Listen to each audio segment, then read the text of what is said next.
I'm not certain if rewrite is the correct term. Substantial update may be more correct.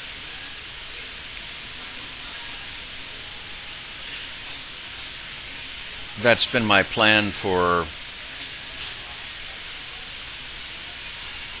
since the end of what turned out to be a death-fast weapons test about a month and a half ago now. When I realized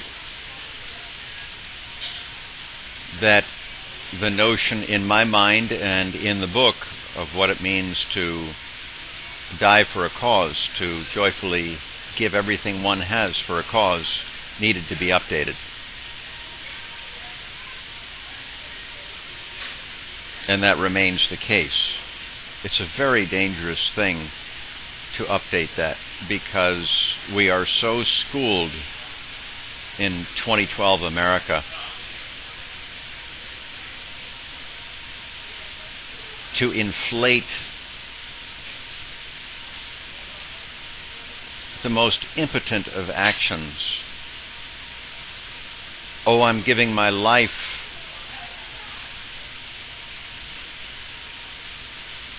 to avert environmental Armageddon.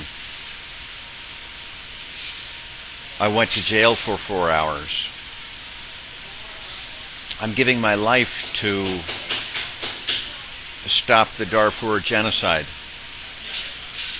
I abstained from all of my luxuries, from one of my luxuries, like Starbucks, for an entire day. This is the truth, friends. This is how we think of it. This is how I thought of it most of my adult life. Any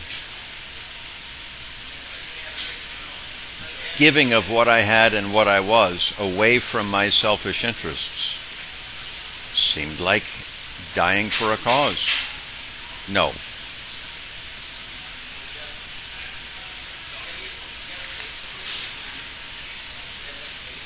So one of 3 or 4 things that will be updated over the next couple of weeks in Book 1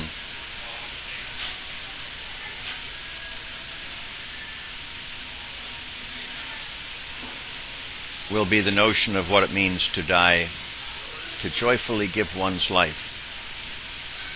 Briefly, Teresa did it over many, many decades, dying for the people, the indigent, the unloved of India,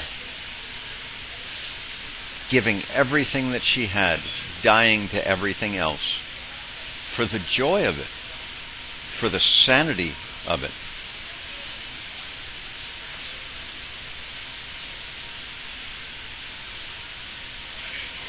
A young man in Tunisia died in a matter of minutes, self-immolating, dying to bring about a new status quo. Even if he didn't understand that clearly, in a matter of minutes, he died to bring about a new status quo.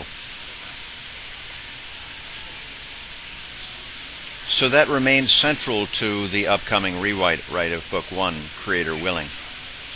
Book 1 being Global Warming's Death Fast.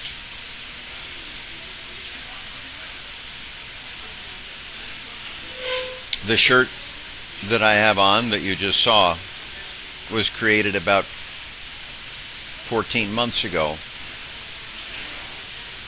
on the first of, at the beginning of 2 50-day hunger strikes that took place last year in 2011 that Loving undertook in front of the White House. It was his vision then that only waves, unceasing waves of to death's door hunger strike, but not over the threshold, would avert environmental Armageddon. And no credit to him, it turns out that his vision was correct. And he held that vision through a second hunger strike. and then saw so little hope of anyone else igniting.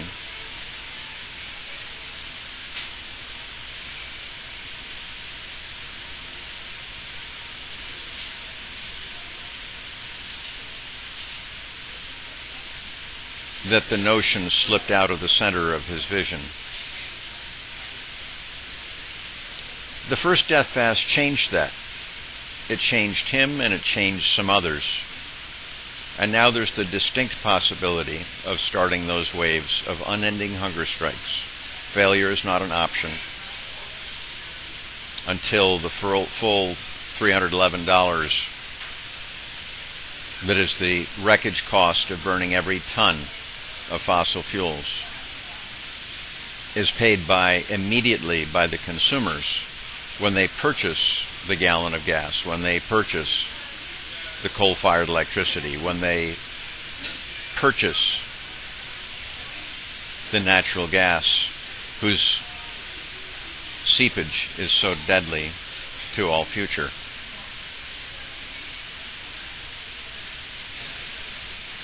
And that leads to the several other things that I now see, thank God, I need to update.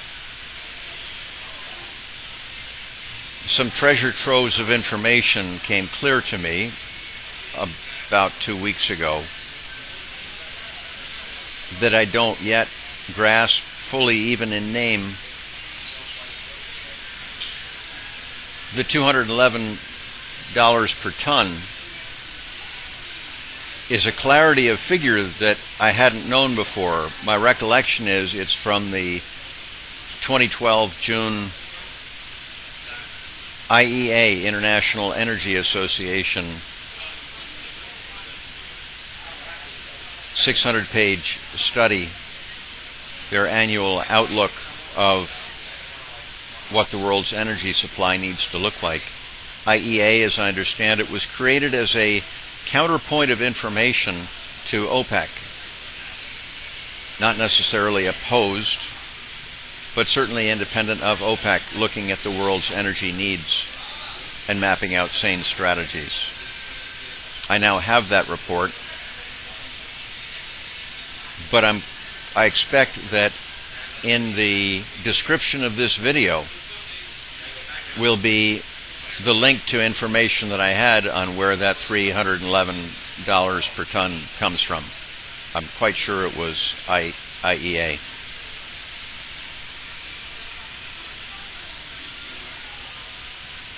So that will be reworked in the report. Why would someone only pay part of their wreckage fee? Why would a hospital get to dump free some of their toxic waste in your yard or at your beach? Why would a nuclear reactor get to dump some of its nuclear waste fuel in your community, paying for most of it but not all of it? No, that's not moral. Pay all of it.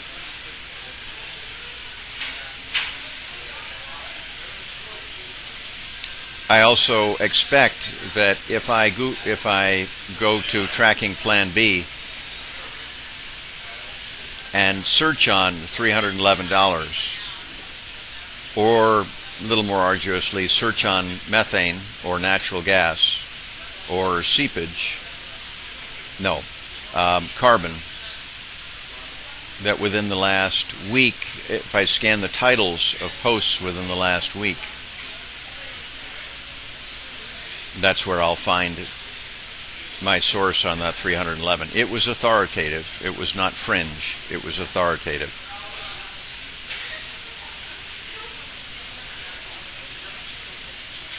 Another element that I realize now I need to rethink and rework, two other elements. One, central in the current version of Book 1, the current vision there, is the notion that reallocating subsidies is crucial to averting environmental Armageddon. I'm no longer as clear of that. It's occurring to me that when we get the legislation that over 12 years, by the end of 12 years, with a straight ramp up, every ton of carbon fuel will bear that $311, except natural gas will bear $6,000 because it's $6,000 per ton because it's 25 times more warming. That will unleash such massive market forces that all the rest will happen. We'll be desperate for workers, so any coal miner or oil rig worker with a bit of gumption isn't going to have trouble finding a job. And it's simpler legislation still. Also, I need to get back to my sources on the size of subsidies, because I've seen information within the last week,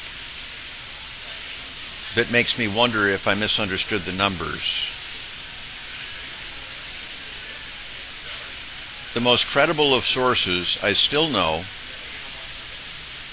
thinks that if the world would stop subsidizing fossil fuels and the burning of forests to the tune of hundreds and hundreds of billions of dollars a year, that we would avert environmental Armageddon. Whether or not I am comfortable with that, what I was understanding was that U.S. earth-wrecking subsidies, everything from coal and oil to fisheries to agribusiness, were in the $100 to $150 billion range. And yet information that was very credible that I saw last week suggested that it's maybe 25% of that. So that will be updated and reworked. There will probably be 2 or 3 revisions of the book. The first may be completed within a couple of days. A text version of this at the beginning of the book, so that others in reading further can make their own mental updates. The second will be a rough, easy update, and then the third, after I've had a time to research all these issues in more depth, about 2 weeks from now, creator willing.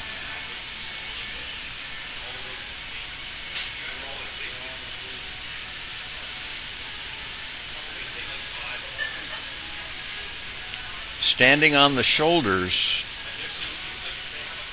of Hanson's Storms of My Grandchildren, Rome's Hell and High Water,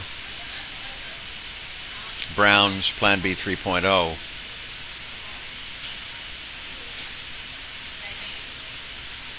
the book Global Warming's Death Fast